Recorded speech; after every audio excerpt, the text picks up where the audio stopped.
Salamat sa mapagpalayang pagmamahal. Welcome to our 365 daily devotion. Ako po si Alexander Gomez from Batch 3. At ang topic po na tatalakay natin ngayon ay Armor of God Prayer.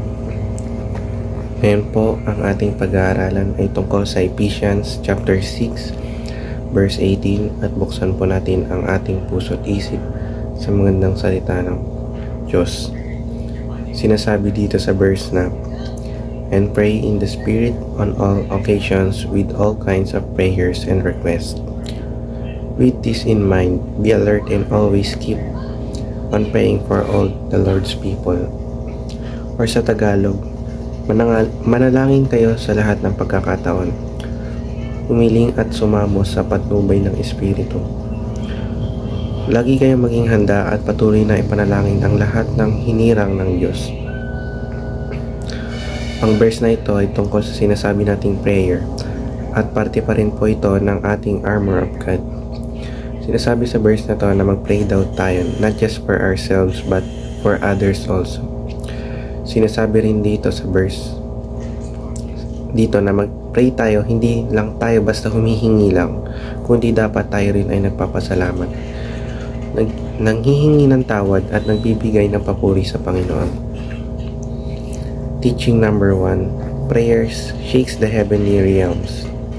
Yung prayer daw para siyang hotline or pantawag natin sa Panginoon dahil every time na nagpe-pray tayo ay sinishake nito ang heavenly realms, kumbaga nagkakaroon tayo ng communication sa langit. Teaching number 2, prayer makes the angels busy. Kapag nagpa-pray tayo, hindi naman na pag nag-pray lang is yun na yun. May mga angels din na tumutulong sa atin upang mag-deliver natin na maayos ang prayer natin sa Panginoon. Kaya pag nagpa-pray tayo ay doon din gumagalaw ang mga anghel. Teaching number 3, prayer brings our battles in God's court. Every time na may problema tayo ay binibigay natin sa Panginoon o sa God's court. Ito upang ang Panginoon ang magpasya kung ano ang dapat natin gawin o anong consequences na makukuha natin. Na kay God ang right decision at kapag will ni God, sure na yun na makakabuti sa atin. Application number 1, approach the throne of God where final decisions are made.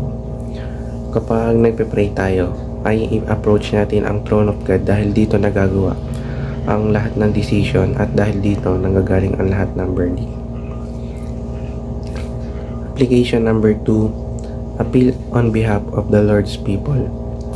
Pag nagpe-pray tayo, hindi lang dapat tayo nagpe-pray para sa sarili natin kasi sinasabi nga dito is appeal.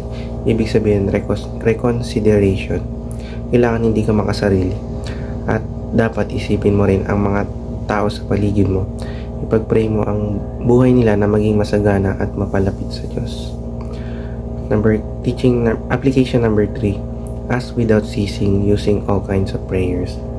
Kapag humihiling tayo sa Panginoon, ay dapat pinapakita natin na nagsasubmit tayo sa Kanya o humble tayo. Hindi lang basta tayo humihiling sa prayer, kundi dapat tayo magpasalamat, maghingi ng tawad at magpuri sa Kanya. Gamitin natin ang lahat ng klase ng prayer at dapat kapag nakuha na natin ang mga hinihiling natin ay huwag tayong maglaylo sa Panginoon. Huwag natin siyang kalimutan na pasalamatan. Yun lamang po ang aking devotion. Maraming salamat.